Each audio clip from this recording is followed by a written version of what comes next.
Hello friends, आज हम लोग हुमायूं के द्वितीय शासनकाल यानी कि उनका निर्वासन काल से लेकर द्वितीय शासनकाल की फिर से प्राप्ति को, गद्दी को प्राप्ति के तक का अध्ययन करेंगे। ठीक है। पिछले वीडियो में हम लोगों ने, इससे पहले जो वीडियो आप लोगों ने देखा होगा, उस वीडियो में हम लोगों ने क्या अध्ययन किया कि कैसे शेरशाह ने लगातार 2 युद्धों में, चौसा और कनौज के युद्ध में हुमायूं को पराजित करके भारत छोड़ने पर मजबूर किया। और हुमायूं कहते हैं 15 सालों तक वनवास की जिंदगी जिया, निर्वासन की जिंदगी जिया। लेकिन जब 1545 ईस्वी में जब यहाँ पर मृत्यु हो जाएगी आपको शेरशाह की, तो फिर से उसको आशा जगेगी भारत को फिर से प्राप्त करने की। तो वह अपने चरणगत इस कार्य को लागू करेगा। ठीक है। तो सबसे पहले शुरुआत करते हैं हम लोग हुमायूं के द्वितीय शासनकाल यानी कि 1540 ईस्वी के बाद की कहानी। ठीक है। निर्वासन, जो निर्वासन का समय होता है, हुमायूं यहाँ भी अपनी जिंदगी जी रहा होता है। ठीक है। भले ही उसका राजपाट चला गया हो, लेकिन उसकी जो अयाशी होती है वो नहीं छूटती है। यहीं पर देखेंगे निर्वासन के समय हुमायूं ने हिंदयाल के आध्यात्मिक गुरु फारसवासी शिया धर्म को मानने वाले थे मीर बाबा दोस्त उर्फ मीर अली अकबर जामी की पुत्री हमीदा बानो बेगम से शादी रचाने का काम किया। 1541 ईस्वी में निकाह किया। देख रहे हैं ना, भले ही हुमायूं का राजपाट चला गया हो, लेकिन हुमायूं की जो आराम दे पसंद जिंदगी होती है, यही इनको क्या किया रहता है, इस संकट में डाला होता है। क्योंकि जब शेरशाह अपनी शक्ति को बढ़ा रहा होता है, तो हुमायूं जो है अपने पैसे को दिन पढ़ा के एक विशाल सा नगर का निर्माण कर रहा होता है और बेतहाशा पैसे का खर्च कर रहा होता है। वो आराम पसंद जिंदगी के जीने के लिए दीन पनाह शहर की स्थापना किया गया था हुमायूं के द्वारा दिल्ली में। ठीक है। तो हुमायूं यहाँ निर्वासन के समय में भी देखें निकाह कर रहा है। किससे? हमीदा बानो बेगम से। किससे? हमीदा बानो बेगम से, जो हिंदयाल के आध्यात्मिक गुरु फारसवासी शिया मीर बाबा दोस्त उर्फ मीर अली अकबर जामी की पुत्री थी हमीदा बानो बेगम। कहते हैं आगे चल करके हमीदा बानो बेगम से ही इस वंश का सबसे महानतम सम्राट अकबर का जन्म हुआ। और आप यह भी कह सकते हैं कि हमीदा बानो बेगम ने ही मुगल वंश को उत्तराधिकारी देने का काम किया। क्योंकि हुमायूं के जो और भी भाई थे, हिंदयाल, अस्करी, कमरान, इन सभी को पुत्र की रत्न की प्राप्ति नहीं होती है। तो अकबर एकमात्र मुगल वंश का उत्तराधिकारी बनता है। ठीक है। अकबर का जन्म कब हुआ था? 15 अक्टूबर 1542। ठीक है। हुमायूं ने अपने निर्वासन का कुछ समय काबुल, सिंध, अमरकोट के राणा बीरसाल के यहाँ बिताया। और अंत में ईरान के शासक तहमास के पास शरण ली। क्योंकि ईरान के जो शासक थे तहमास, कहते वो शिया धर्म को मानने वाले थे। किस धर्म को मानने वाले थे? शिया धर्म को मानने वाले थे। तो हुमायूं ने जब उनके यहाँ शरण ली, तो कहते हैं कि हुमायूं ने शिया धर्म को अपना लिया। और ऑलरेडी इनकी पत्नी शिया थी। ठीक है। कहते हैं हुमायूं का प्रभाव यहीं से बदलेगा और इनका जो पुत्र होगा अकबर, शिया और सुन्नी का दोनों का मेल आ जाएगा। ठीक है। 1545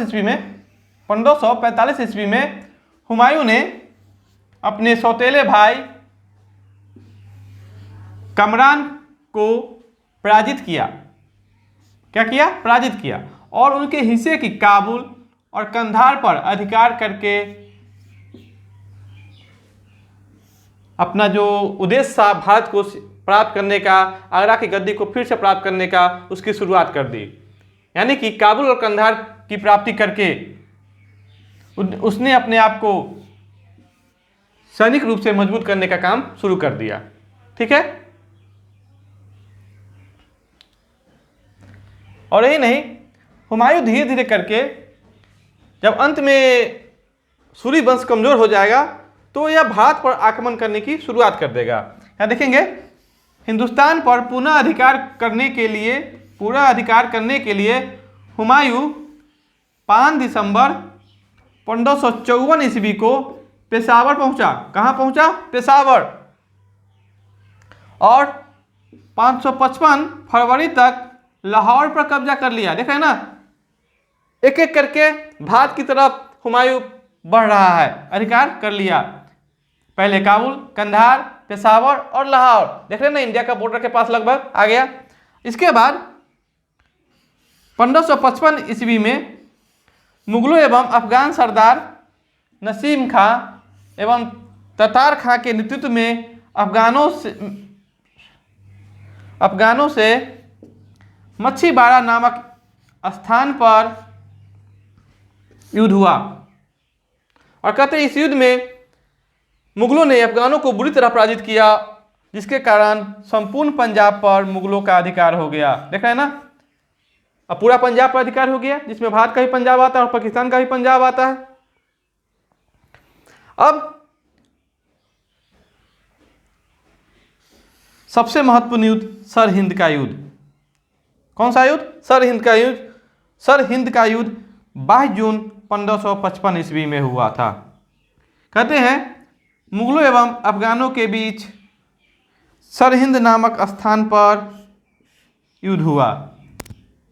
ठीक है, इस युद्ध में अफगान सेना का नेतृत्व सिकंदर सूरी, जो कि शेरशाह सूरी के वंशज थे और सूरी वंश के अंतिम शासक, तथा मुगल सेना का नेतृत्व बैरम खां ने किया।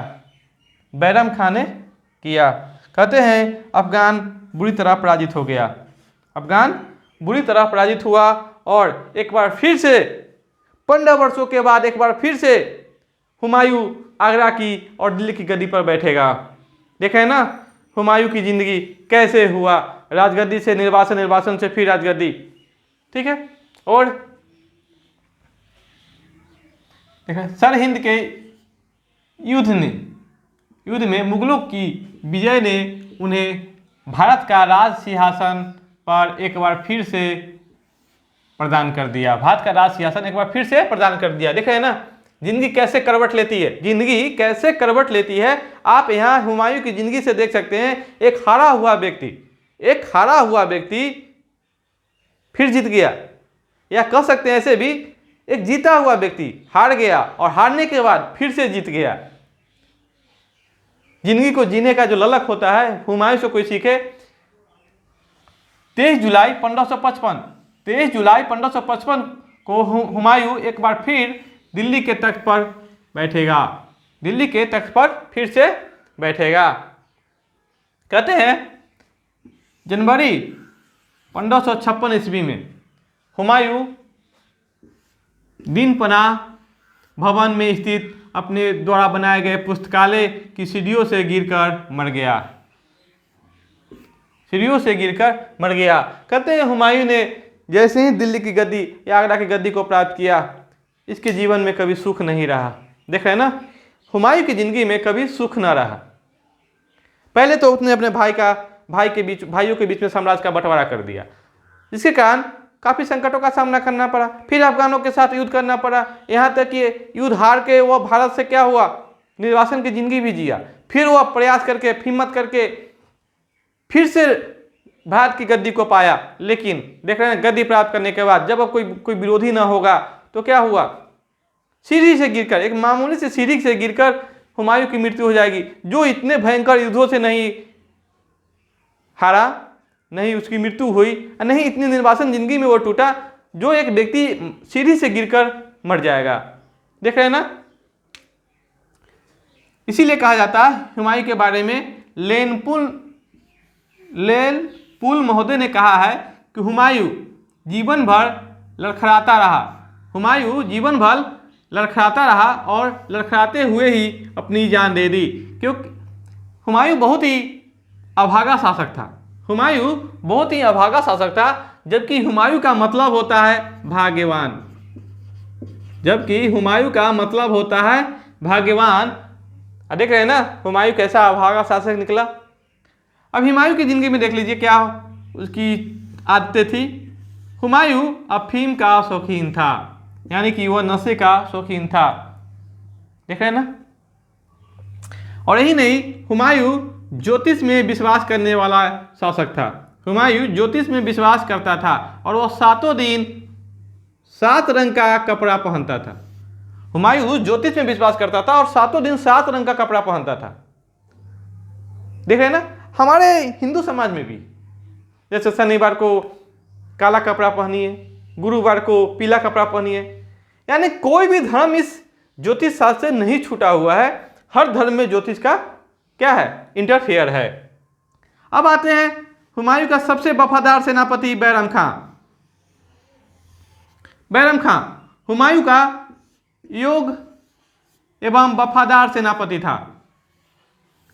योग एवं वफादार सेनापति था, जिसने निर्वासन के समय तथा पुनः राज सिंहासन प्राप्ति करने के लिए में हुमायूं की बहुत बड़ी मदद की थी। कहते हैं बैरम खां ने हुमायूं को कभी नहीं छोड़ा। बैरम खां ने हुमायूं को कभी नहीं छोड़ा। देख रहे हैं निर्वासन हो गया तब पर भी वो हुमायूं के साथ रहा और फिर से उसको आगरा की गद्दी को प्राप्त करने के लिए में क्या किया, मदद किया। और यही नहीं, जब हुमायूं की मृत्यु हो जाएगी, ये इतना वफादार होगा कि यह अकबर का संरक्षक बनेगा और अकबर को दिल्ली क्या कहते हैं उसको मुगल वंश का महानतम शासक बनाने में इसका भी महत्वपूर्ण योगदान होगा। कहते हैं कि अगर यह बैरम खां उसको संरक्षण नहीं देता तो अकबर की जिंदगी उसी समय समाप्त हो गई होती। याद है आपको पानीपत का द्वितीय युद्ध? यह कहानी को कौन मुगलों के प्रति लिखने का काम करता है मुगलों के पक्ष में? तो बैरम खां। नहीं तो वहीं पर पराजय हो जाती है, मुगलों का भारत से अंत हो जाता। ठीक है, तो बैरम खां का ये वफादारी देख रहे हैं। अब आते हैं हुमायूं द्वारा निर्मित कुछ संरचना। 1533 ईस्वी में हुमायूं ने दीन पनाह का मतलब होता है धर्म का शरण स्थल नामक नगर की नींव डाली थी। इसे दिल्ली का पुराना किला के नाम से भी जाना जाता है। दिल्ली का पुराना किला मतलब दीन पनाह नामक नगर। कहते हैं इसी दीन पनाह नगर के पुस्तकालय से गिरकर हुमायूं की मृत्यु हो गई थी। ठीक है, अब आते हैं हुमायूं का मकबरा। कहते हैं भले ही हुमायूं का मकबरा हुमायूं ने नहीं बनवाया, इसका निर्माण अकबर के समय में हुआ और जो हुमायूं का मकबरा कहाँ है? दिल्ली में है। इसे हुमायूं की विधवा पत्नी बेगम हाजी बेगम ने 1564 ईस्वी में निर्माण करवाया था। पूर्ण रूप से निर्माण कब हुआ? 1564 ईस्वी में। कहते हैं इसकी संरचना इतनी खूबसूरत है कि जब ताजमहल का निर्माण हो रहा था तो कहते हैं कि इसकी रूपरेखा का भी इस्तेमाल किया गया। इसीलिए विद्वानों ने, इतिहासकारों के द्वारा हुमायूं के मकबरा को ताज का पूर्वगामी कहा जाता है, क्योंकि कुछ नकल की झलक मिलती है ताजमहल में। देखें, इसे ताज का पूर्वगामी कहा जाता है। और यही नहीं, ये इतिहास में एक ऐसी घटना है जो एक बीबी के द्वारा अपने पति के लिए एक बेहतरीन मकबरे का निर्माण करवाया गया हो। एक बीबी के द्वारा अपने पति के लिए एक बेहतरीन मकबरे का निर्माण कराया गया हो, यह इतिहास की एक अलग घटना है। इसीलिए इतिहासकार इसे एक वफादार बीवी का महबूबाना पेशकश कहा जाता है। किसको कहा जाता है? तो हुमायूं के मकबरे को एक वफादार बीवी का महबूबाना पेशकश कहा जाता है। ठीक है दोस्तों, तो कहते हैं आज के वीडियो में हुमायूं का लगभग संपूर्ण अध्ययन हो गया। ये 2 वीडियो में आप लोगों ने जो पढ़ा, हम आशा करते हैं कि आगामी एग्जाम में आने वाले कोई भी सवाल हुमायूं से आपको एग्जाम में नहीं छूटेंगे।